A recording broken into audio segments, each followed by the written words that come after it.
Captain Maya Washington looked out of the viewport as Earth came into view. After 15 years in deep space, the blue-green planet still took her breath away.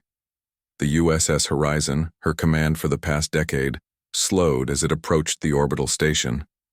Maya touched the braids that crowned her head, each one meticulously maintained throughout her years of service, each representing a mission completed, a peace treaty signed, or a battle won for humanity.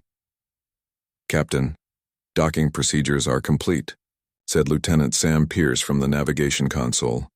"Thank you, Lieutenant," Maya replied. Her voice carried the weight of command, but also a hint of something else. Nostalgia, perhaps, or apprehension. Maya had not set foot on Earth since the Galactic Alliance Wars began. Back then, humanity was still new to interstellar travel, unprepared for the complex politics of a universe teeming with intelligent life. The wars had not been one single conflict, but a series of dangerous encounters with 3 different alien civilizations, each misunderstanding humanity's intentions in their own unique way. It was Maya who had found a way to communicate with the Vordak, a crystalline species who perceived time differently than humans. It was Maya who had negotiated the peace treaty with the Cillian Confederation after learning their language of mathematical equations. And it was Maya who had stood alone on the bridge of the Horizon when the Caitern battleships surrounded them, broadcasting a message of peace in their own musical tongue until their weapons powered down. For these achievements and many others, 17 star systems now recognized her name. The medals that adorned her formal military uniform felt heavy against her chest as she prepared to disembark. "Hard to believe you're leaving us," Sam said, standing at attention as Maya gathered her things. "New missions require new commanders," Maya said with a smile. "Besides, Earth needs people who understand what's out there." The truth was more complicated. After dedicating her life to ensuring humanity's place among the stars, Maya had accepted a federal judgeship in the Southern District. Earth's legal system was struggling to adapt to interplanetary laws and customs. Who better to help bridge that gap than someone who had spent years negotiating with alien civilizations? The shuttle ride down to Earth was smooth. Maya watched. The clouds part to reveal the familiar landscape of her hometown. The courthouse where she would begin her new life next week stood proudly in the downtown area, recently renovated to accommodate visitors from other worlds. Maya had decided to visit the day before her official swearing-in. She wanted to familiarize herself with the building, to feel the weight of this new responsibility before the ceremony. Her military uniform felt right for this unofficial first visit, a bridge between her past and future. The taxi dropped her off at the grand steps of the courthouse. The building was old, its stone facade speaking of a time when Earth's concerns were limited to its own borders. Now, subtle modifications, wider doorways, specialized lighting panels, atmosphere adjustment chambers, hinted at its new role in a much larger community. Maya climbed the steps, her posture perfect from years of command. Several people nodded respectfully at her uniform as she passed. The security checkpoint loomed ahead, staffed by 3 court officers. 2 smiled as she approached. The third, a stocky man with a name badge reading F. Miller, frowned. "ID and purpose of visit," he said, his eyes crawling over her uniform before settling with obvious disapproval on her braided hair. "Captain Maya Washington," she said, handing over her military identification and a copy of her judicial appointment papers. "I'm visiting to familiarize myself with the building before my swearing-in tomorrow." Officer Frank Miller barely glanced at the documents before handing them back. His eyes returned to her braids. "That hair doesn't comply with courthouse regulations," he said. Maya blinked in surprise. "I'm not appearing before the court today. I'm simply visiting the building." "Doesn't matter. Rules are rules. No one enters my courtroom looking like that." Maya noticed the other officers exchanging uncomfortable glances. One of them, a younger woman, stepped forward. "Frank, she's just touring the building. Stay out of this, Diane," Miller snapped. "We have standards here." Maya took a deep breath. She had faced down alien warships without flinching. This small man with his small mind should not affect her. Yet something in his dismissive tone struck a nerve. "Officer Miller," she said calmly. These braids are regulation military style. They have been maintained throughout my service, including diplomatic missions representing all of humanity. Miller's face hardened. This isn't a spaceship, Captain. This is my courthouse. Either fix that hair or leave. Maya looked past him, hoping to speak with a supervisor. Miller shifted, physically blocking her view of the interior. I'd like to speak with your superior, Maya said. Chief's out today, Miller replied with a thin smile. I'm senior officer on duty. My decision stands. Maya considered her options. She could leave and return tomorrow for the ceremony. She could insist on speaking with someone else in authority. Or she could comply, knowing that tomorrow this man would learn exactly who she was. Where can I get this resolved? She asked finally. Miller pointed down a hallway. Courthouse barber's that way. Tell him Frank sent you. He knows the acceptable styles. The younger officer, Diane, looked horrified. Frank, you can't seriously— It's all right, Maya said to Diane. Her voice was calm, but her eyes never left Miller's face. I'll comply with the officer's request. The courthouse barber was an elderly man who looked pained when Maya explained the situation. Captain, these braids are beautiful work, he said quietly. Thank you, Maya replied. They tell the story of my service. Each one has meaning. The barber hesitated, scissors in hand. Are you sure about this? Maya nodded, thinking about tomorrow's ceremony. Sometimes justice required patience. Cut them, she said, but save them, please. One by one, the braids fell. Each snip of the scissors removed years of history, of battles fought and won among the stars. Maya sat perfectly still, her face a mask of calm, as her reflection changed, before her eyes. When it was done, the barber handed her a box containing her severed braids. Maya thanked him and returned to the security checkpoint, where Miller nodded with smug satisfaction at her now short hair. See? Rules make everybody equal, he said, waving her through. Maya said nothing as she passed him. Tomorrow would come soon enough, and with it, a lesson about true equality that Officer Frank Miller would never forget. The morning of the swearing-in ceremony arrived with clear skies and bright sunshine.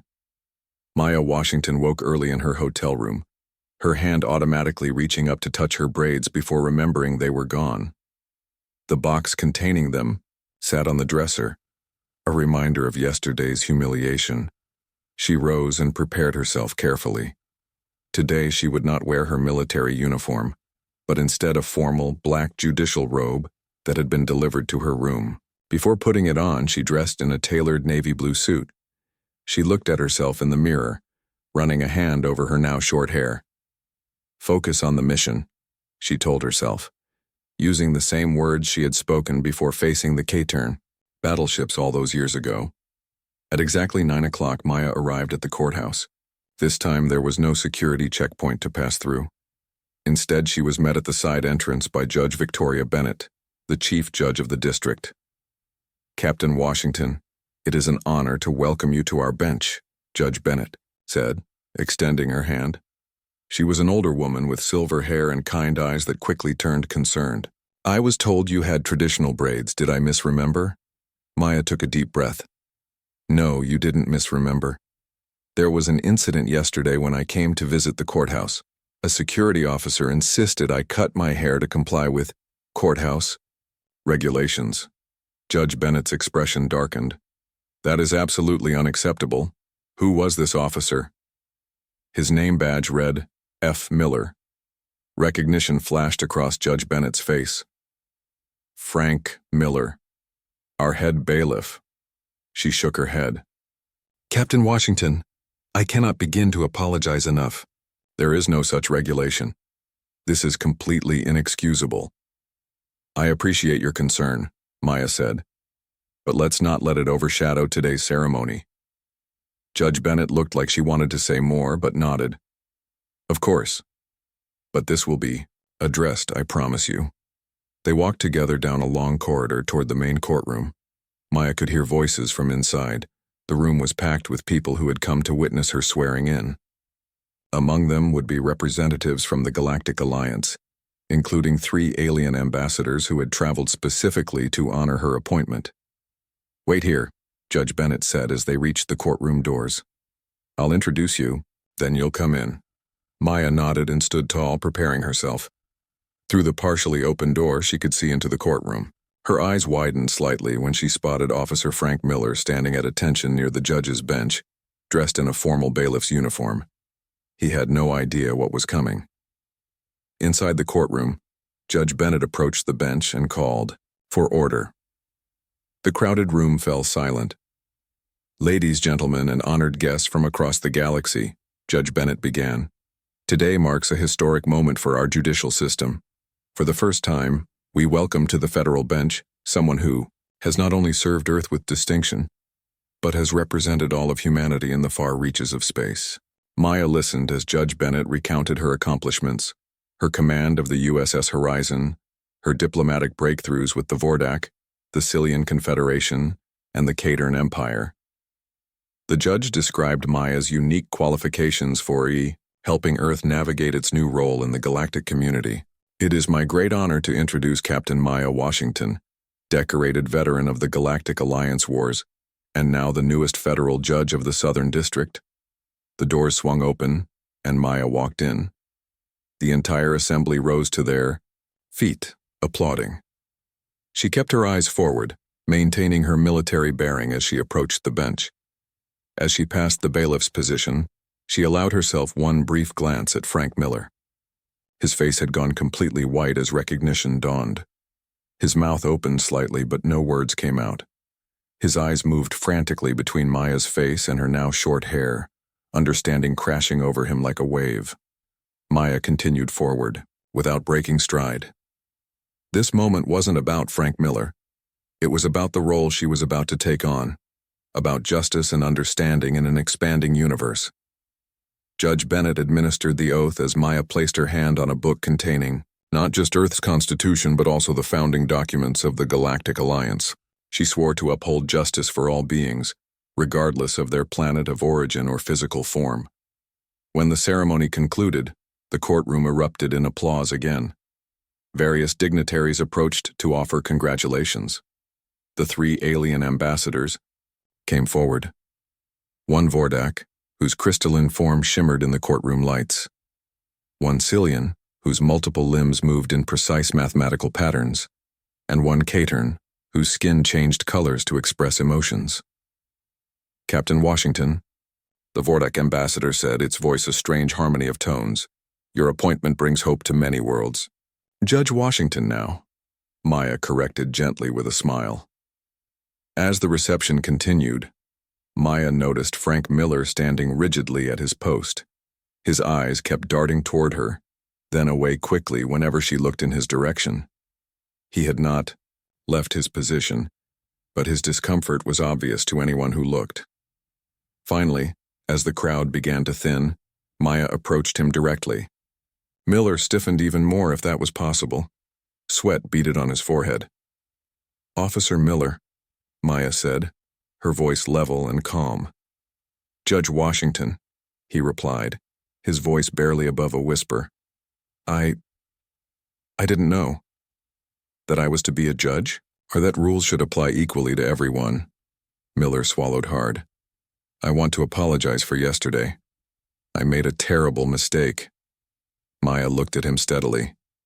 "Yes, you did. But mistakes are how we learn, if we're willing to learn from them." "Are you going to have me fired?" he asked, tension visible in every line of his body. Maya considered him for a long moment. In space, she had learned that understanding often achieved more than punishment. The Vordak had not understood human concepts of time until she had taken the time to learn how they perceived reality. The Cillians had seen humans as chaotic and dangerous until she had shown them the mathematics behind human emotions. The Catern had been ready to destroy the Horizon until she had learned their musical language of peace. "No, Officer Miller, I'm not going to have you fired," she said finally. "But I do expect you to learn from this experience. I believe justice begins with understanding, not revenge." Relief washed over Miller's face, followed quickly by confusion. He had clearly expected a different response. Report to my chambers tomorrow morning at 8, Maya continued. We have work to do. As she turned away to rejoin the reception, Maya thought about the box containing her cut braids. Each one had represented a lesson learned among the stars. Perhaps it was time to start a new set of braids, representing lessons learned here on Earth. Frank Miller arrived at Judge Washington's chambers at exactly 8 o'clock the next morning. He had barely slept, his mind racing with worry about what the judge had planned for him. He knocked on the door, his knuckles hesitant against the polished wood.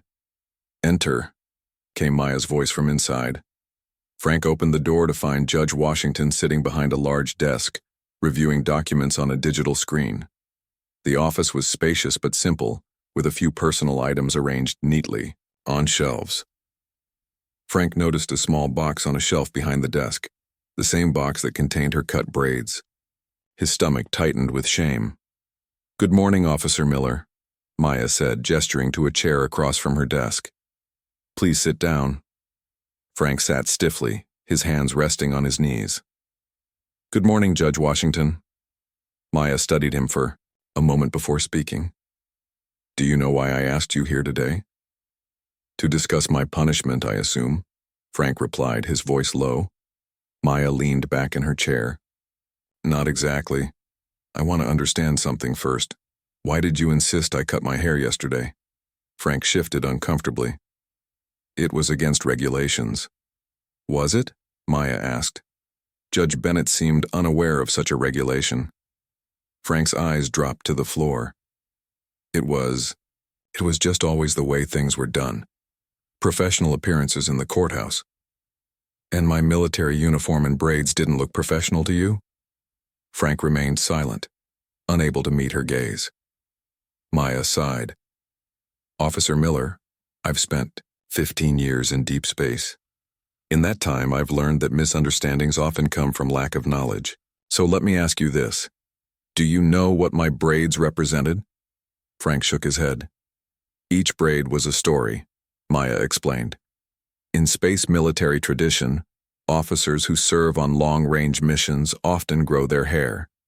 Each braid marks a significant event, a diplomatic success, a battle survived, a peace treaty signed. My braids recorded 15 years of service to humanity. Frank looked up, surprise evident on his face. I didn't know.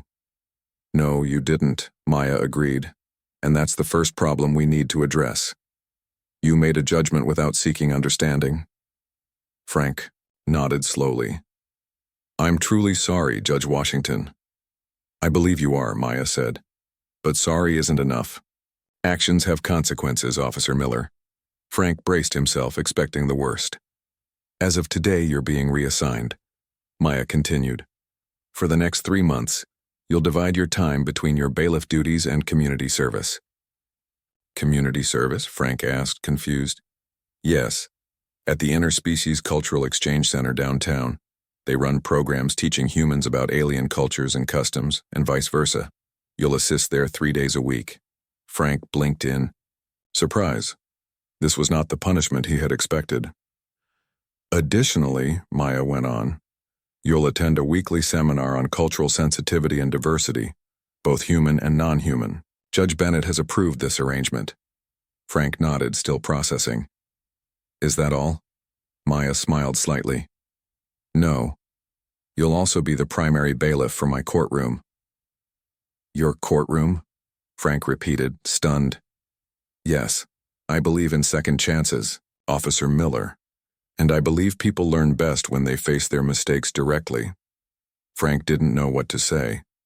After what he had done, she was giving him a chance to redeem himself. Why? He finally asked. Why not just have me fired? Maya stood up and walked to the window, looking out at the city below. In space, I learned that punishment rarely leads to understanding. It's easy to punish someone. It's harder but more valuable to help them grow. She turned back to face him. Besides, I need a bailiff who understands both Earth customs and the unique challenges of interspecies law. By the time you complete your community service, you might become that person. I don't deserve this chance, Frank said honestly. Perhaps not, Maya agreed. But you've been given it nonetheless. What matters is what you do with it. Frank stood up, straightening his uniform. I won't let you down, Judge Washington. See that you don't, Maya replied. Your first assignment at the Cultural Exchange Center is tomorrow. I suggest you prepare yourself. Some of the alien cultures might surprise you. Later that week, Frank found himself standing awkwardly in a large room at the Interspecies Cultural Exchange Center. Around him moved beings from across the galaxy, some humanoid, others completely alien in form. A Vordak floated nearby, its crystalline body refracting light in rainbow patterns across the floor. A group of Cillians huddled in a corner, their multiple limbs moving in complex mathematical sequences. And a single Caitern stood by a display of Earth artifacts, its skin shifting through colors as it studied a simple teacup. A human woman approached, frank, her smile warm and welcoming. You must be Officer Miller.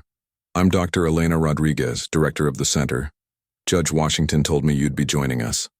Frank nodded stiffly. Yes, ma'am.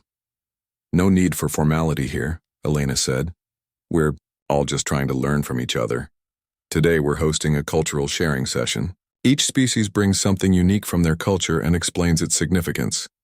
Frank glanced around the room nervously. What am I supposed to do? Observe. Listen. Ask questions when appropriate. Elena replied. Judge Washington mentioned you had a particular interest in cultural expressions and traditions. Frank almost laughed at the irony but caught himself. Yes, I suppose I do now. Elena led him to a table where a Vordak was displaying what looked like floating crystals arranged in a complex pattern. This is Ambassador Zix, Elena introduced them. Ambassador, this is Officer Miller from the federal courthouse. The Vordak's voice came as a harmonic blend of tones. Your presence adds to our pattern, Officer Miller. Please observe our memory crystals. Frank looked at the floating formation of crystals. What are they? They record our histories, the ambassador explained. Each crystal shape represents a different time period. For Vordak, time is not linear as humans perceive it. Frank studied the crystals with genuine curiosity. So this is like your hair, he said softly, the parallel suddenly striking him. The Vordak's crystals shifted slightly. An interesting comparison. Yes, in a way, these record our experiences, just as Judge Washington's braids recorded hers. Frank felt something shift inside him. For the first time, he was seeing beyond his own limited perspective. It was uncomfortable, but also strangely freeing. As the day continued, Frank moved from display to display. He learned how Cillians used mathematical patterns to express emotions. He watched a Caitern demonstrate their musical language of peace. Each encounter chipped away at the wall of prejudice he had built around himself. By the end of his first day, Frank's head was spinning with new information. As he prepared to leave, Dr. Rodriguez handed him a small book. This might help with tomorrow's session, she said. It's a basic guide to galactic cultural expressions. Frank took the book, noticing it was titled, Understanding Across Stars, A Guide to Interspecies Communication. Thank you, he said, and meant it. As he walked home through the evening streets, Frank found himself looking up at the stars with new eyes. Each one potentially held worlds with their own customs, their own traditions. And somehow, against all odds, humanity had found a place among them. For the first time in his life, Frank Miller felt small in a way that had nothing to do with fear and everything to do with wonder. Over the next few weeks, Frank Miller settled into his new routine. 3 days at the Cultural Exchange Center, the rest at the courthouse serving as bailiff in Judge Washington's courtroom. The work at the center was unlike anything he had ever done before. Each day brought new challenges and new understandings. Frank learned about the Vordak concept of time, which flowed in multiple directions simultaneously. He discovered why Cillians always moved in groups of prime numbers. He even tried speaking the musical language of the Caitern, though his attempts made the alien's skin turn a shade that Dr. Rodriguez explained meant amused respect for effort. At the courthouse, Frank watched Judge Washington handle cases involving both humans and aliens with equal care and consideration. Her courtroom became known as a place where true justice could be found, regardless of what planet you called home. Frank stood at attention during these proceedings, his face serious but his eyes alert, absorbing everything. One morning, a month into his assignment, Frank arrived at the Cultural Exchange Center to find Dr. Rodriguez waiting for him with an unusual smile. "We have a special visitor today," she said. "A Caitern elder has arrived from their homeworld. It's quite rare for them to travel so far." Frank followed her to a room where a Caitern sat in a chair adapted for their unique physiology. This Caitern was clearly older than the others Frank had met. Its skin transitions were slower, more deliberate, and its body was adorned with what looked like metallic implants embedded directly into its flesh. "Officer Miller," Dr. Rodriguez said, "this is Elder Harmonious Wave in Deep Water, a war veteran and peace negotiator from the Caitern homeworld." The elder's skin shifted to a welcoming blue as Frank approached. When it spoke, its musical language was translated by a small device on the table. "I am pleased to meet a human who seeks understanding." The elder's translated voice came through. "Dr. Rodriguez has told me of your journey." Frank felt embarrassed but nodded respectfully. "I'm still learning." "As are we all," the elder replied. "I have come to share the history of our battle honors." The Caitern gestured to the metallic implants in its skin. "Each mark represents a conflict survived and a peace achieved." Frank looked more closely at the implants. They were intricate, forming patterns across the elder's body. "These are your metal?" he asked. "In your terms, yes," the elder confirmed. "When a Caitern serves in conflict, they carry the memory in their flesh. Each implant contains a song of what was learned." Frank thought of Maya's braids, each one holding a story of her service. "They're like a record of your experiences," he said. "Yes," the elder's translation came.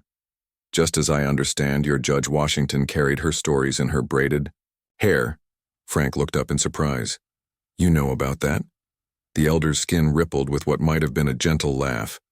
"News travels fast between worlds. Captain Washington, now Judge Washington, is well known among my people.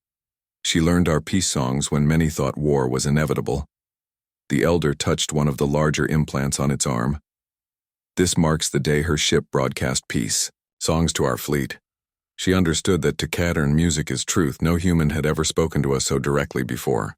Frank felt a wave of shame wash over him as he realized anew what he had done. He had cut away not just hair, but history, stories, honors earned in service. The elder must have sensed his distress because its skin shifted to a calming green. "Tell me, Officer Miller, do humans have a concept called growth through recognition of error?" "We call it learning from our mistakes," Frank replied. "Yes," the elder said. "Among Caitern, such growth is highly valued. More valued even than never making an error at all." Frank looked at the elder with surprise. "Really? Why?" "Because those who have never erred have never tested the boundaries of their understanding," the elder explained. "They remain small, but those who have made errors and recognized them, they have expanded, they have grown." For the first time since that day at the security checkpoint, Frank felt something like hope. Perhaps his mistake, terrible as it was, could lead to something meaningful. The elder continued.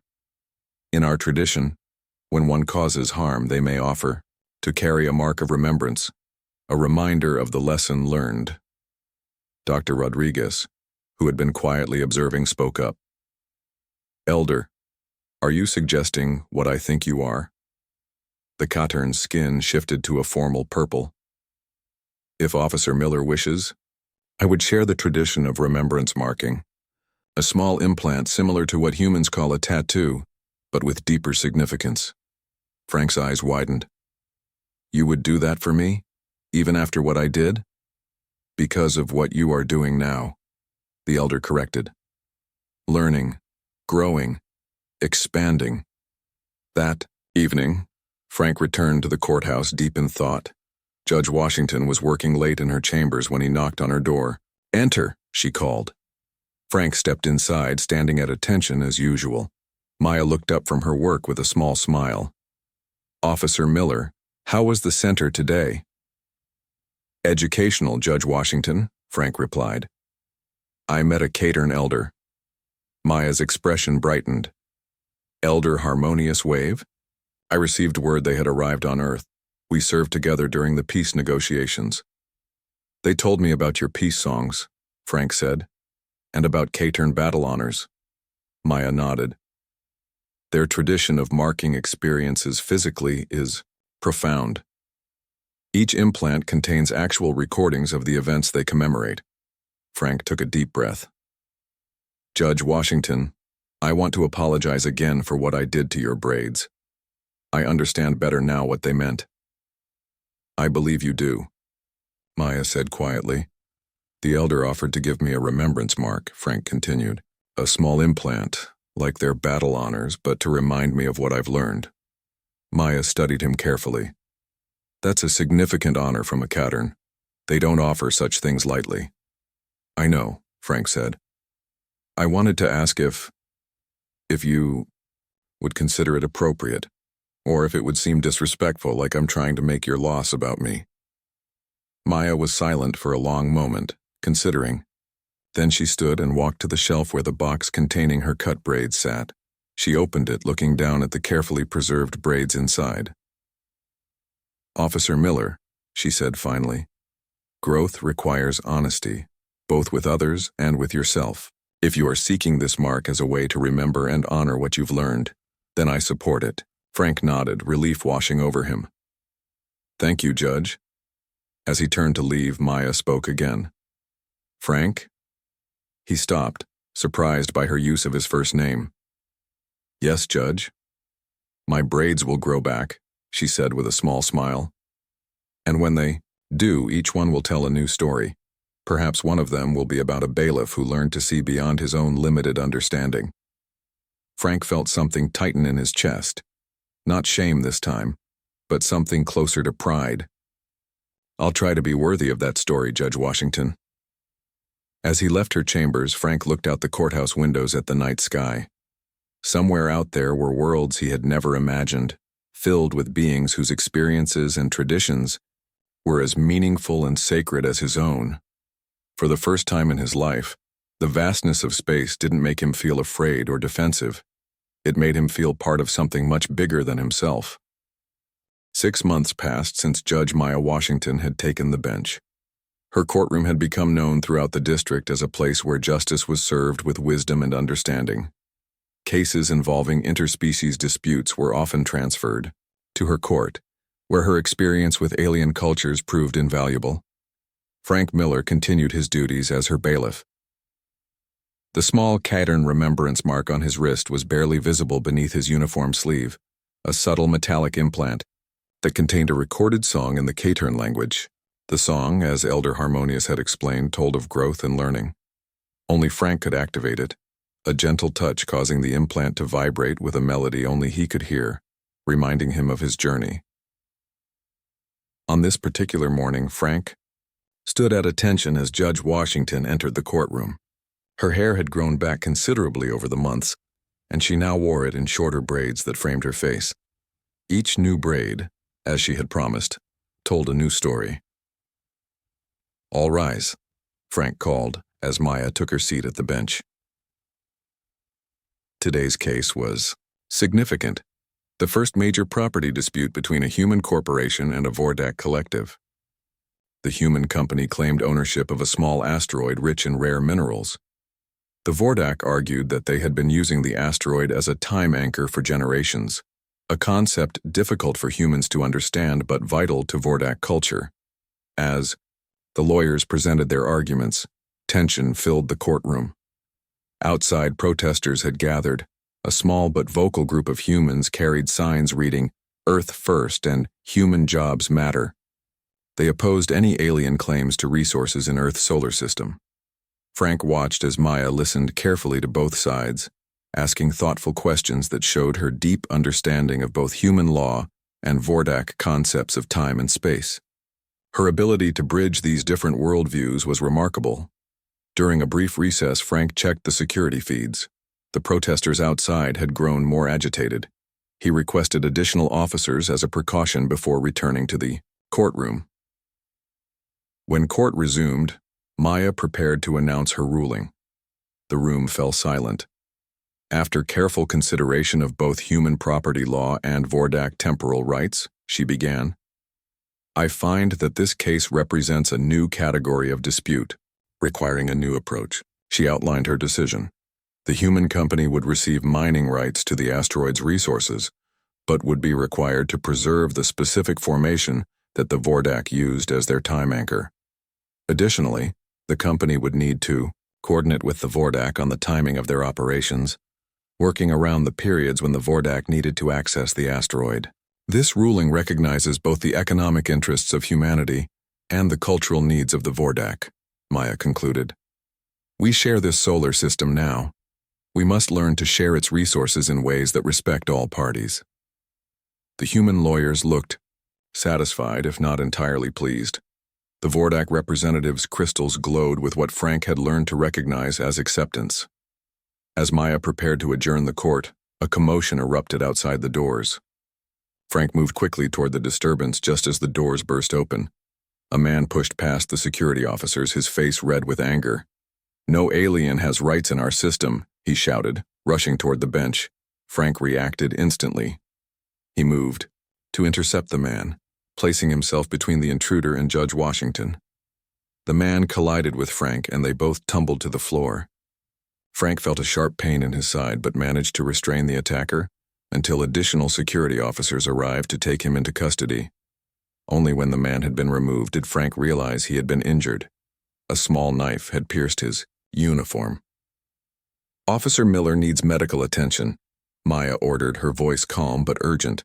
As paramedics were called, Maya knelt beside Frank, who insisted he was fine despite the blood spreading across his shirt.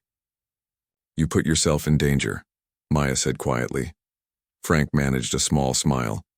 Just doing my job, Judge. No, Maya replied. That was beyond duty. The following week, Frank returned to work with a bandage under his uniform. The wound had been minor, requiring only a few stitches. When he arrived at the courthouse, he was surprised to find a small ceremony being prepared in Judge Washington's courtroom. Judge Bennett was there, along with Dr. Rodriguez from the Exchange Center. Representatives from various alien species filled the seats, and at the center stood Maya, her robes replaced by her formal military uniform. Officer Miller, Maya said as he entered. Perfect timing. What's happening? Frank asked, confused. Maya smiled. A recognition ceremony for someone who has demonstrated exceptional growth and courage in fostering interspecies understanding. Frank felt his face warm with embarrassment as he realized they were talking about him. Your actions last week were just the final confirmation of what we've all observed over these months, Judge Bennett explained. Your transformation has been remarkable. Dr. Rodriguez stepped forward. The Exchange Center has created a new position, Interspecies Liaison Officer for the Federal Court. We would like you to consider taking it. Frank was speechless. 6 months ago, he had been a closed-minded bailiff who had humiliated a decorated veteran because of his own prejudice. Now he was being offered a position that would help bridge the gap between humans and aliens in the legal system. I don't know what to say, he admitted. Say yes, Maya suggested with a smile. The pay is better, and you get your own office. A ripple of laughter moved through the room. But more importantly, Maya continued, her voice growing serious, you'll be helping to shape how our legal system adapts to our place in the galactic community. We need people who have truly learned to see beyond their own perspectives. Frank looked around the room at the faces, human and alien, all watching him expectantly. He thought about how much his world had expanded in just 6 months. Yes, he said finally. I would be honored. After the ceremony, Frank found himself alone with Maya in her chambers. She was preparing for an upcoming trip. She had been selected to represent Earth at a Galactic Alliance Judiciary Conference. I recommended you for the liaison position, Maya told him.